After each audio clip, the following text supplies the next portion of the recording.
This is the current federal tax developments for the week of December the 12th, 2016. Current federal tax developments are brought to you as always by Nichols Patrick CPE and your state society of CPAs. This week, we're going to take a look at the following issues that have come up. We're going to take a look at a case that deals with farm expenses that got deducted in two separate tax years, and the tax court didn't have a problem with this. We're going to also look at the attempt of a franchisee group to get a tax exemption and why they didn't end up with that exemption. We ended up this week with the release of the early copy of the payroll tax withholding tables for 2017. And finally, looks like we're going to get one new tax bill out of the end of this year, as we'll take a look at a change that Congress made to give some relief to a problem that some people have been dealing with for the last couple of years with reimbursement of private health insurance premiums. Congress has now said, we'll let you do that in certain cases, and we'll talk about where the strings are. We've got a few things coming up. Now, we're getting here toward the end of the CPE season, and that does mean that a lot of you now are finishing things up here in December. There is some CPE that's going to be coming up in January this year. I'm going to be doing a couple of sessions here in Arizona. First, on January the 9th, I'm going to be doing a full-day session on partnership and LLC taxation, advanced issues. So we'll talk about all the partnership issues, including a nice discussion of the partnership audit regime, where we stand on that at the moment and where we might be standing on that next year. We actually have to start start tax years that are going to be under those new rules. And then on January 16th, we'll do a full day on advanced tax practice issues. Both of those are at the Arizona Society offices in Phoenix, and both will be webcast. So they run from 8 to 3:30 p.m. Mountain Standard Time. If you have any interest in those courses, you can contact the Arizona Society of CPAs. Now this week, I'm going to be actually doing a couple of sessions. I'm going to be doing the tax updates, Arizona tax updates, and federal tax updates here in Arizona. We also have Mark Patrick and Bob Gilwey are going to be doing courses in Ohio the following week, tax update and other courses. So we still have a few courses here in December that you can pick up. So if you're of interest, take a look. They're going to be nearby. Bob is going to be doing his courses in Cincinnati. Mark's going to be doing his courses in Dayton. So if you're in those areas, you can take a look and sign up as you wish. But let's go ahead and get started with our developments for this week. And first up, we have the case of the estate of Steve K. Backenmeyer et al. Versus Commissioner, 147 Tax Court number 17, in a published decision issued on December the 8th. And this is an interesting case because it deals with a unique situation and the IRS's attempt to deny a deduction for certain farm materials on one of two returns because they ended up on both. Now, Steve was a cash basis farmer, and in 2010, he purchased seed, chemicals, and fertilizer and fuel. Now, he's on the cash basis. He deducts them in 2010, but he was planning to use them when he planted his crop in 2011. Well, it turns out Steve didn't end up planting a crop in 2011 because Steve passed away in March of 2011 before the planting took place. All the assets of Steve's estate went to his wife, and his wife, of course, under Section 1014, got a step up in basis on all the assets. So, and she began operating the farm.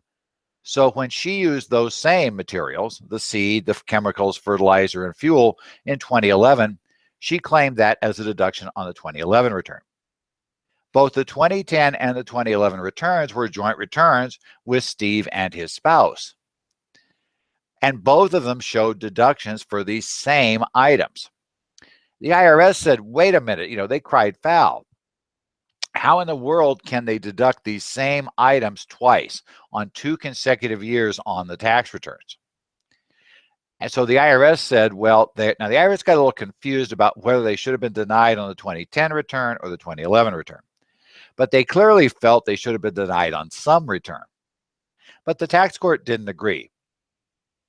The IRS said, wait, it's a tax benefit rule. And so due to the tax benefit rule, when Steve actually didn't use that to plant a crop because Steve died, in essence, we should have had to recapture that and pick that up as income. But the tax court said, no, we don't agree with that. The court said the actual case they looked at in detail is United States Supreme Court case from 1983, the Bliss Dairy case. And the Bliss Dairy case originally dealt with a closely held corporation, cash basis of accounting, operated a dairy. Toward the end of the taxable year, it paid for the full cost of cattle feed bought for use in its operation. Following the beginning of the next year, it liquidated the corporation and, essentially, and distributed its assets to the shareholders in what was at the time a non-taxable transaction. In essence, this goes back to before General Utilities repealed in the 86 Tax Act. The shareholders then continued operating the business, and they deducted their basis and the feed as an expense of doing business. In that case, the Supreme Court held the liquidation of the corporation resulted in a conversion of the cattle feed from business to non-business use, which was an action inconsistent and therefore had to recapture the deduction. The IRS said, well, this is really the same thing. Steve died. That was a conversion of the assets, conversion of those assets that were going to be used in business to a non-business use. Just like Bliss Dairy, we should have to pick that up as income. And then his spouse could go ahead and deduct it in the following year. But the tax court didn't agree.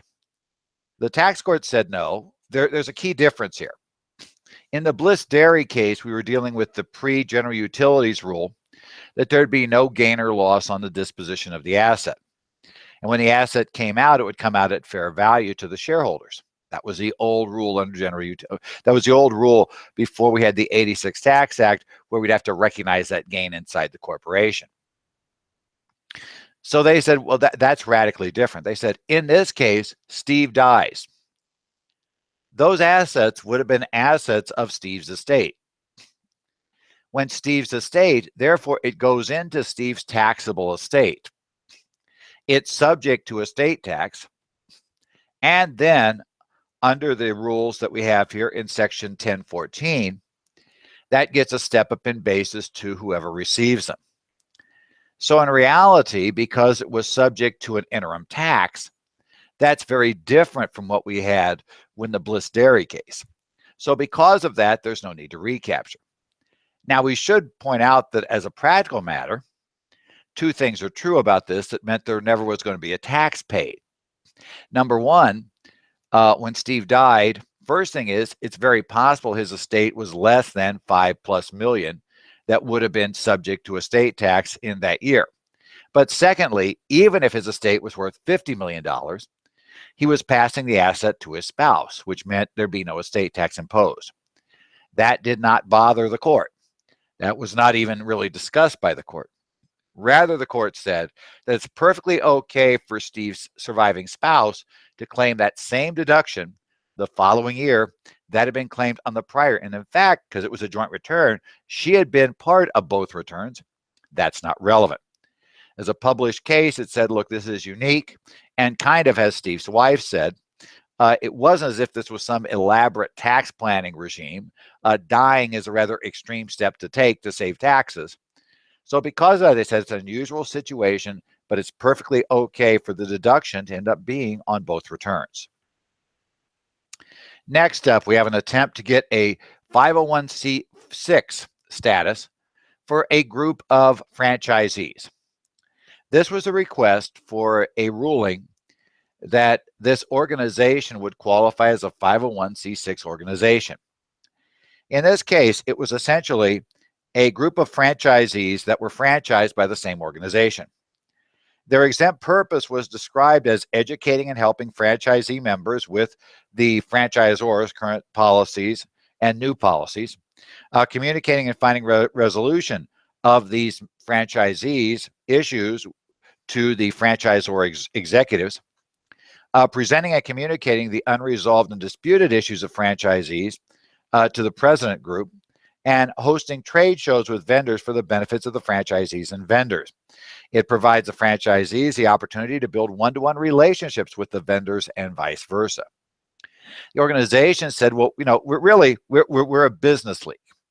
And under C6, we should qualify for that. C6 says it gives an exemption to business leagues, chambers of commerce, real estate boards, boards of trades, and professional football leagues. not organized for profit, no part of the net earnings of which inures to the benefit of any private shareholder or individual. Well, the IRS said, guys, we don't think you meet this qualification. A business league is supposed to have a broadly general interest, but you're too focused.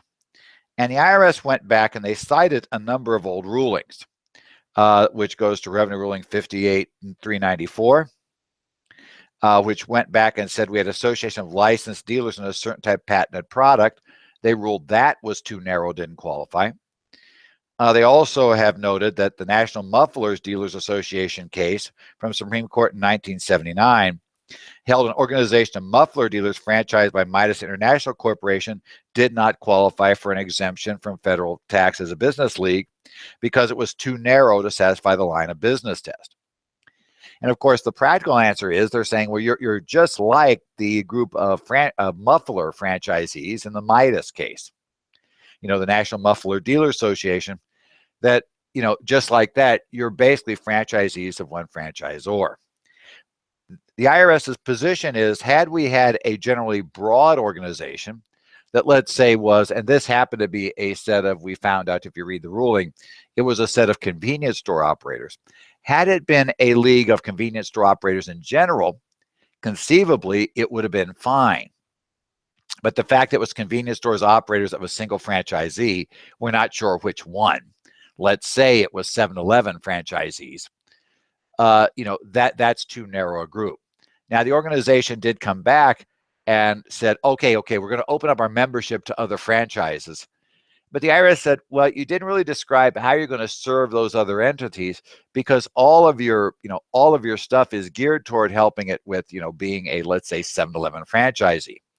That really isn't going to be much use to deal with 7-Eleven problems if you're franchised by a different franchisor. You know, it's not really important to you, and they never showed how they'd interact with anything else.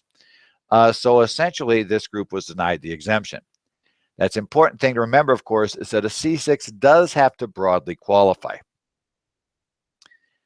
Next up, a little piece of news for you. This is Notice 1036, issued on December the 5th, 2016. We ended up with an early release copy of the 2017 withholding schedules are now available. So if you're involved in your organization with doing payroll, and you're involved, let's say, with updating your computer systems to compute payroll checks come January, now we have access to the information for doing that for next year. This document, which is normally issued by the IRS in December of each year, is a very simple 3-page document. A copy of it can be found in the PDF you can download from our website with this week's information.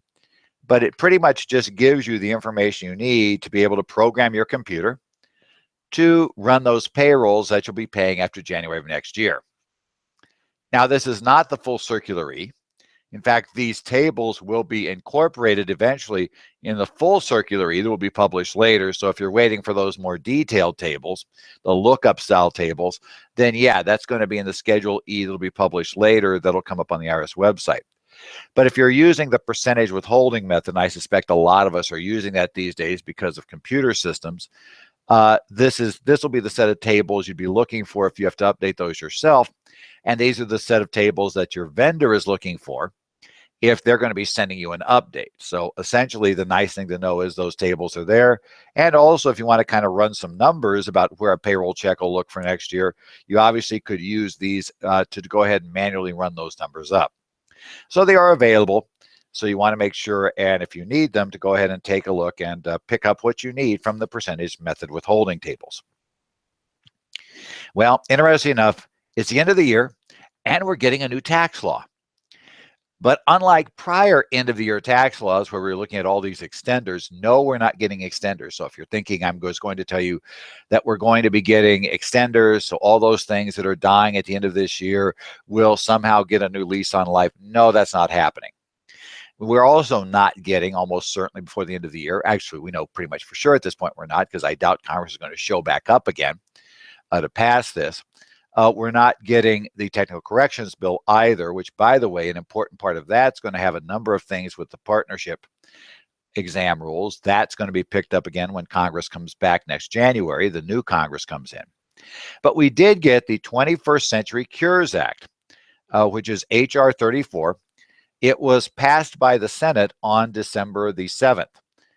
It is not yet, as of this recording date, I have not yet seen that it's been signed by the president, but the president has indicated that he plans to sign this bill. The very last portion of this bill, most of this bill does not deal with tax matters, but the very last section of the bill, Act Section 18,001, does deal with a significant tax matter for many of us. You may remember back in Notice 2013-54, the IRS announced effectively that if a private company, that if an employer reimbursed the insurance premiums of an individual, right, there was a private insurance policy. So let's say, as sometimes happen with small companies, you discover that your group policy would have a premium that was way above what your employees could get by buying private insurance, that you would just agree to reimburse their private policies. The IRS in Notice 2013-54 told us that that would violate the Affordable Care Act's rules, two different rules on basically the market reforms. The more significant is that you had a limitation on benefits, either annually or lifetime. And the IRS position was you could not integrate your payment of the premiums with the benefit offered by the policy to show you had no lifetime limits. That would trip you with a $100 per day penalty for each employee that was affected, which made it rather expensive, shall we say, to do this. Well, Congress has now decided that we are going to allow certain small companies to go ahead and do this. We're going to exempt them from the $100 a day penalty. But there are a number of strings attached, so it's important to understand what this is going to do. First thing is this will be effective for years beginning on or after January 1st of 2017, or technically it says years beginning after December 31st of 16. So the practical answer is it's effective in January. Prior to January, the law provides that instead Treasury Notice 2015-17 will be treated as applying to any plan year beginning on or before December 31st, 2016. Now, unfortunately, the law is not terribly clear about what they meant by that, but presumably what they meant was that relief that supposedly expired in June of last year for the $100 a day penalty, they're going to treat that all the way through. So they're going to basically give you a pass no matter what you're doing through the end of this year, because that's what that old notice 2015-17 gave you a pass through June of 15. Well, so apparently we're going to get that pass all the way through the end of this year. No $100 a day penalty, no matter what your company has been doing. However, beginning this year, beginning in 17, you're only going to get an out if your program meets a number of criteria. The first important criteria is you cannot be an applicable large employer under the Affordable Care Act. If you're an applicable large employer, you can't qualify for this relief. So, basically, if you're subject to the penalty for failing to provide affordable insurance coverage to your employees, then you can't use this method. Let's assume you're not an ALE. Then a few things are required. Number one, the arrangement has to be funded solely by the employer and cannot be funded by salary reduction arrangements by employees.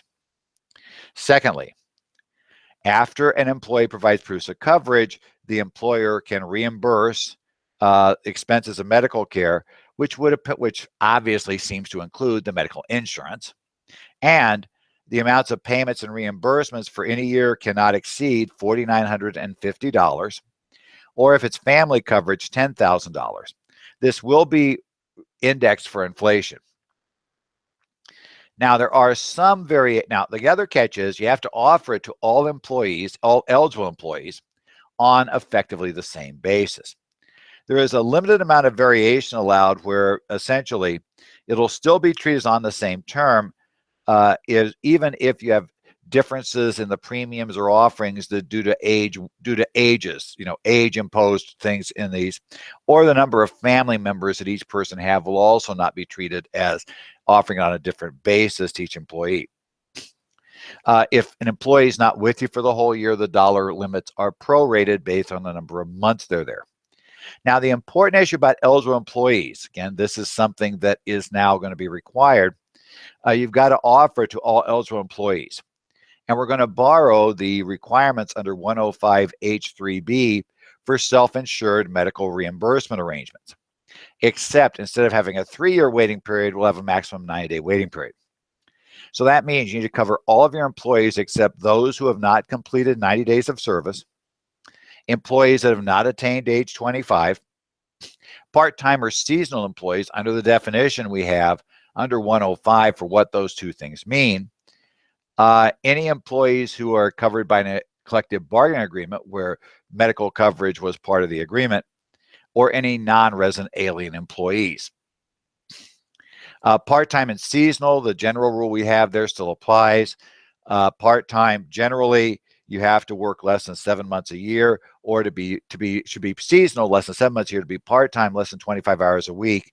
But there is an exception where it can grow to 35 hours if no other employee in your organization does the same work. Or if you have other employees in your organization that do the same work and work more hours, or you don't have other employees in your organization that do the same work, but other employers in your area have employees that do the same work and work more hours. Generally, the employees, now here's the other catch, the employees will not be able to go get a subsidy from the exchange because this is going to be considered an offer of affordable coverage so long as the excess of what would be paid by the employees a premium for each month for self-only coverage on the second lowest silver cost plan essentially is less than 9.5% of their household income. These are all measured on a monthly basis, so you divide that down by 12. So effectively, this is going to be an offer of affordable coverage for the most part, as long as what they have to pay is below that level. That means what you cannot do is send your employees to the exchange, have them get subsidized coverage, and then reimburse subsidized coverage. You do have to give a statement to employees about this. You have to tell everybody, what would be your permitted benefit under the arrangement for the year, how they provide information, what they have to tell the exchange about they have an offering under this program, and if you're not covered on any minimal essential coverage for any month, the employee may be subject to a tax under the Affordable Care Act for not having the coverage. If you fail to give that notice, the penalty is $50 per incident. Now, that notice, of course, has to come out relatively quickly. We'll see if the IRS can give us some limited relief on that, because technically we should get those notices out effectively right away at the beginning of next year. That may be a problem. Now, remember, key difference here, though. Unlike what you've done before, it's got to be offered to everybody. There's very limited exclusions to get covered by this. And number two, we have a cap on what can be offered. That $49.50 may prove to be a problem depending upon the cost of insurance that's going to be available under those individual policies for the different employees. So be very careful. Or $10,000 for a family coverage, remember. But it does mean that if you meet these requirements, you'll now be able to escape the $100 penalty. Flip side of that is, if your client does not want to set their system up to meet all of these requirements under this rule, then I think it's going to be pretty obvious. Your choice is either to drop all coverage or to go find a group plan, because that's the only way you could do it. Note, this is also backdoor. We've talked about the fact that effectively the IRS Department of Labor have put off to the side the no discrimination provision in the Affordable Care Act. It's simply not currently being enforced. There's no current penalty because there's no current definition of what discrimination is. But this particular law clearly puts a non-discrimination clause in. It makes it very clear how it's to be defined. So if you're going under this program, you can't just say, I'm only going to cover these 5 people. While in theory, if your group plan allowed you to do that, you could do that under the current rules. You can't do that under this structure. So have a discussion with your clients about whether or not this is something they want to do. Could be an interesting problem and could be an interesting decision. Oh, by the way, you've only got a couple of weeks to make this decision. Well, we're here now, of course. We're getting to the end of our CPE season. So on behalf of Nichols Patrick and your state society as a CPA, we want you to go ahead and take this time to relax, enjoy the pre-tax season, holiday time of year. as we get here. A whole bunch of us just kind of kick back now the last 2 weeks of December. You can enjoy that and probably maybe the first week and a half in January, and then everything gets started. I'm sure you're going to keep yourself a bit busy here the last few days of the month with some tax planning work for clients, so be ready for that. But take care, enjoy yourself, and and kind of take it easy, because unfortunately tax season is coming. This has been the current federal tax developments for the week of December 12th of 2016. Remember, you can check our updates when we write them up on this website, currentfederaltaxdevelopments.com. That's also where you can find a PDF with articles for today's information that we talked about in today's session. If you have any questions or comments, you can send them to me, Ed Zollers at currentfederaltaxdevelopments.com, or you can follow me on Twitter. It would be at Ed Zollers. We look forward to basically seeing you in the few remaining courses we have to do this year if you want to come out and see us. Otherwise, be sure to come back next week. We'll talk about whatever the IRS and the courts come up with during the week, because Congress is kind of gone. But we'll take care of these other things, and watch your way here as we come up to the close of the year and get ready to start the new year talking about what's happening in the area of federal taxes.